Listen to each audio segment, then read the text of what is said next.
The phantom arms dealer Li, the man who haunts superpowers. They're all on the FBI's most wanted list. Murderers, human traffickers, millionaire fraudsters, drug lords, terrorists. But then, there's him, a man whose name barely makes headlines.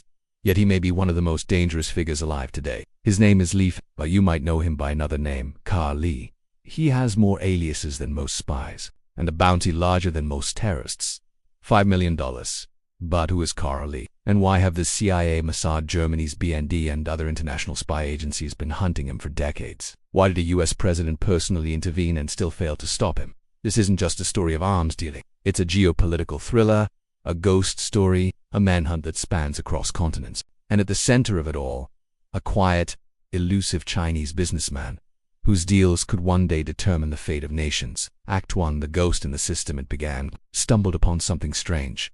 Suspicious financial transactions, unusual trade routes, cargo shipments marked as chemicals or industrial materials. But something didn't add up. But then every few weeks, another shipment, another red flag. He wasn't just active, he was everywhere. Van Diepen, a top US official who handled weapons proliferation for over 14 years, recalls there was this guy, Li. The name started showing up more and more. At first, just here and there. Li was helping run a country under strict United Nations sanctions acquire technology to build ballistic missiles. And not just any missiles. Missiles capable of carrying nuclear warheads. For a long time, they only had one grainy, old photograph of him. No videos, no public appearances, nothing.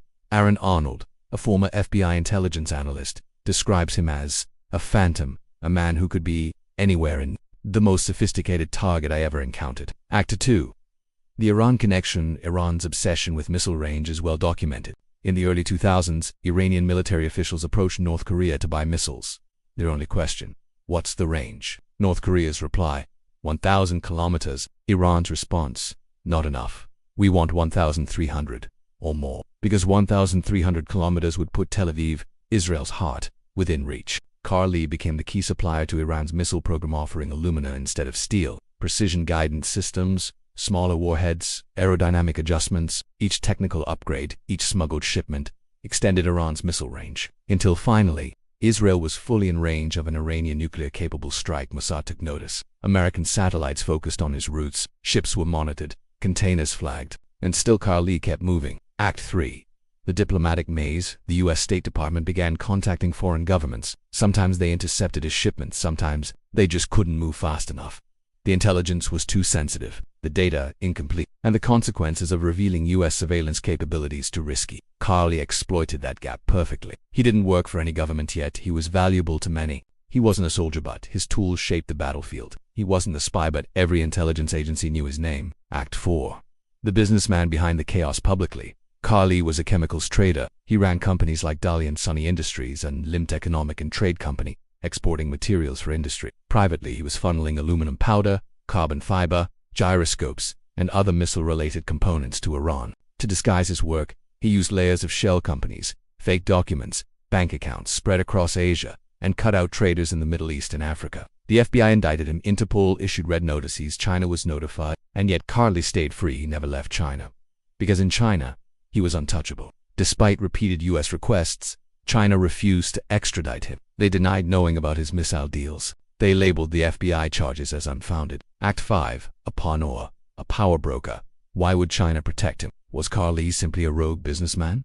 Or was he something more? Some experts believe he was part of China's broader strategy, a way to support allies like Iran while avoiding direct involvement. Others think he operated independently but had enough leverage, financial, political, or strategic, to ensure he remained useful to Beijing. Whatever the case, one thing is certain.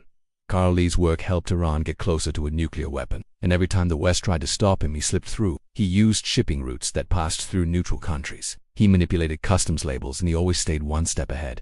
He wasn't loud, he wasn't flashy, but he was effective and deadly. Act 6. The human cost in Israel. The fear is personal. A few hundred extra kilometers in missile range could mean thousands of deaths. One strike on Tel Aviv, and the nation could be thrown into chaos. And yet, Li's name rarely appears in the news. Why? Because he doesn't fit the mold. He's not a warlord, not a dictator, not a terrorist with a manifesto. He's a businessman, but one who trades in death indirectly. He's the man behind the missile. Act 7. The last photo. There's only one known photo of Li. No one's sure when or where it was taken. no one's sure if it's even real. It's a digital ghost story, an arms dealer without a face in a world filled with surveillance. And that, perhaps, is what makes him the most dangerous. In a time when everyone's watched, Li is invisible. Act 8. The $5 million question. In 2014, the FBI publicly charged Li Fangwei with multiple counts of fraud, arms trafficking, sanctions, evasion, and money laundering. They placed a $5 million reward on his head, and yet he walks free.